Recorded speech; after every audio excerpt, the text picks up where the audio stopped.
stop number 3 out of 5 on the road for Oklahoma City, and the Thunder squaring off against the young Washington Wizards, walking away with a 132-111 victory, their 11th straight, but they had to work for it. A lot of guys stepping up, including Isaiah Hartenstein with a near triple-double, Chet Holmgren a big-time night, and Shai Gilgeous-Alexander with yet another 40-piece, and the Thunder have now won 11 in a row.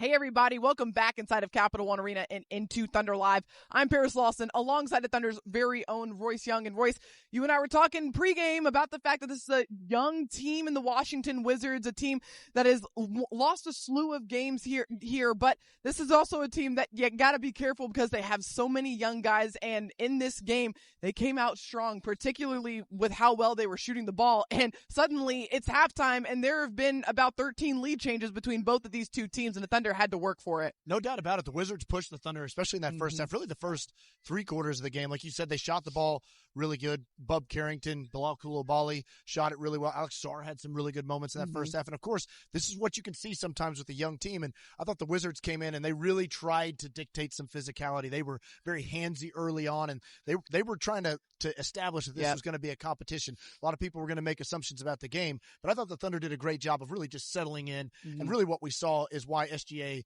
is the MVP of the league, is that when things kind of got a little bit wobbly, when things got a little bit tense, you obviously had the stabilized everything, stabilized the game, hit those big shots to end the third quarter, and then that group to start the fourth quarter did a great job of opening up the scoreboard. Yeah, the Thunder got some great energy when they needed it, and for those who might have joined late, there was an altercation in this game that resulted in 3 Thunder players being ejected, so the Thunder needed to rely on a lot of its depth in this matchup here tonight, so we have to dive into the contributions from Oklahoma City's second unit, who has continuously showcased their ability to step up when their team needs it the most. And really, you can just go 1 through 12 or however many people checked into this game, and each one of them contributed. Yeah, and a lot of this was unexpected too, of maybe having their roles elevated a little bit, because suddenly in the middle of a game you have 3 players taken out of your rotation. But Alex Caruso, with a lot of great plays throughout the game on both ends of the floor, did a great job of really kind of cranking up the energy. Kenrich Williams, who I don't know was necessarily going to play tonight, stepped in right away and was ready to make an impact instantly the moment he got on the floor. Jared McCain, of course. Isaiah Hartenstein was great. So, SGA, of course, always leads the marquee. We always see his name and what he does, because he is such an unbelievable player, but so much support around him and the depth of this team is constantly showcased. I think that really highlights the greatness that we see from Shai Gilgeous-Alexander, because he had himself a great night in this matchup here, 40 points, but he was also still leaving space to activate his teammates as well. Coach Dagnall calls that a nice blend offensively. Yeah, I'm thinking of, there's one great play where he had an easy jumper and he dumps it off to Alex Caruso for the layup. Shai's always looking, like you said, Paris, to blend his game together. He's never taking the air out of the ball. He is the world's greatest scorer, I think, and the way that he does it with the efficiency that he does, but he also finds a way. I love this possession right here. The ball pinging all over the court. Aaron Wiggins paying it off.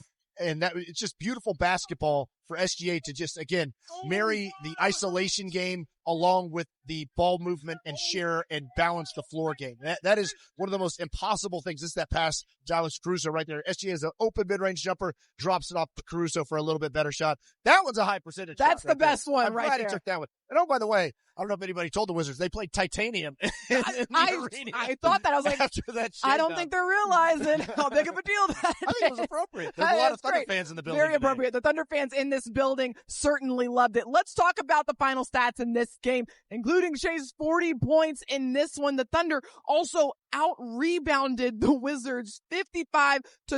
That is the largest rebounding differential of the season for Oklahoma City. And also, look at that points in the paint differential. That was huge for Oklahoma City, considering how well the Washington Wizards shot it from behind the arc here tonight with those, 16 made threes? Yeah, again, Isaiah Hartenstein, Chet Holmgren, right at the forefront of the rebounding. Their physicality was big time early in this game, and they maintained it throughout, but they got, obviously, the contributions. You know, as the game wore on, I thought Jared McCain was throwing his body in there for rebounds and doing such a great job. That it's such a competitive mindset that this group has. They talk all the time, Paris, about 5 on the floor to solve the problem. It's also 5 on the floor to get the job done. That's right. On the defensive end, on the glass, all those areas, those contributions really stood out, and that's what helped kind of create a lopsided box score in a big positive way for the Thunder. Yeah, the Thunder able to turn this game around after halftime and walk away with their 11th consecutive victory. Everybody chipping in when they needed it in this matchup here tonight. A challenge here inside of Capital One Arena.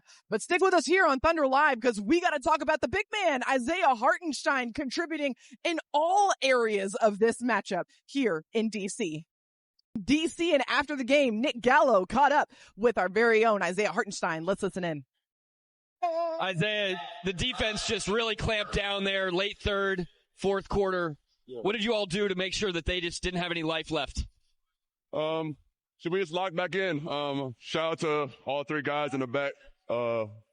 Much love. But, I think we just had to crank it back up. We didn't start off great. We didn't play the way we wanted to play. Washington was making good shots, but again, I don't think we were doing what we were supposed to do. You, though, helped turn this thing around and really dominated the glass on both ends of the floor. How good does that feel to be able to take that skill and turn it into winning basketball every night? Triple-double, by the way. Yeah, I smoked that. Don't run from it. I smoked that. Don't run from the I smoked that. My mom probably mad as hell at home. My fault, Mom. 9? Yeah, 9. 9 what? 9 what? 9:20 and like something. Wouldn't that have been dope if it was like 10 something? You want to do the interview? No, I'm just saying, bro. Like, ask him that question. Smoke the layup. Let's focus on the 20 boards. How about that? And the way that you dominated on that end. Yeah, I mean, it's my job. I mean, I think whatever the team needs to win, that's what I'm willing to do. And today was just getting boards, passing the ball, and I definitely tricked off the triple-double though. And then, you and Chet, you worked out together all summer. We're seeing so much fun, high-low action between the two of y'all. How rewarding is that to see all that work that you guys have put in together come to fruition? It's been great. I mean, he's an easy target. You really just got to just throw the ball up. And so are you. So congrats on the win as you guys got it together. Are you playing basketball soon or? Even home soon. Thanks, Art. J-Dub just keeping everybody honest, making sure that Isaiah knows where he was at the end of this game, which was just 1 point shy of a triple-double, but nonetheless a remarkable performance. That is why he is our Ford Player of the Game. Absolutely stuffing the stat sheet. 20 rebounds in this game. That ties a career high for him. He just looked like the biggest person on the court all night. He was just feasting everybody on the glass, all over the court. And I just marvel at his intelligence as he plays, Paris. He makes so many of the right decisions. The way that he reads the help defense and the way that the big is dropping on him, and he pull them up to him and drop it off to Chet just like this.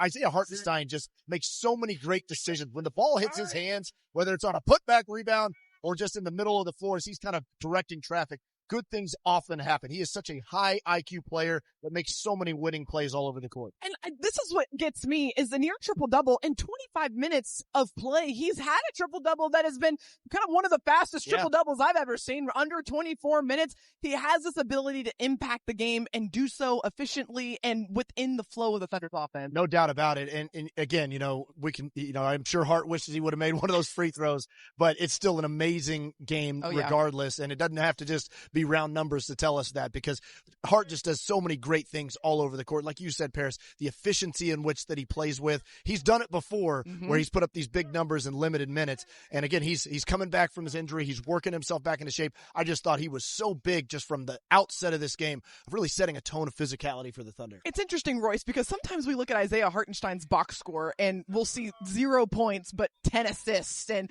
12 rebounds. That's a great point. In the last 3 games that he's played, he hasn't scored for the Thunder. But that doesn't mean that he wasn't impactful. And on a night like tonight, it just really screams at you his impact on the court. It's a great call because, those games, too, where he didn't score, everybody watching it, again, this is why you got to take your nose out of the box score sometimes. Great point. And you got to look and watch the game and see how much somebody impacts it. Because Isaiah Hartenstein, those 9 points tonight, those are nice. Those are good points. You always want those on the scoreboard. Right. But he makes such a bigger impact than that. And those games where you mentioned it is exactly what he did because, again, the offense is churning, the screens setting, the dribble handoff actions, all the things that he's doing to create winning possessions on both ends of the floor. So impactful every game. A big-time night from the Thunder's big man out here, just being the biggest guy out here on the court, on the rim, and, of course, making big plays as well. Isaiah Hartenstein, 9, 10, and 20 for the Thunder here tonight. One more stop left before the Thunder get to game number 5 on this road trip. They head out to Philadelphia to square off against the 76ers. Game 4 out of 5 on this road trip. We got more on this matchup when we come back right after this.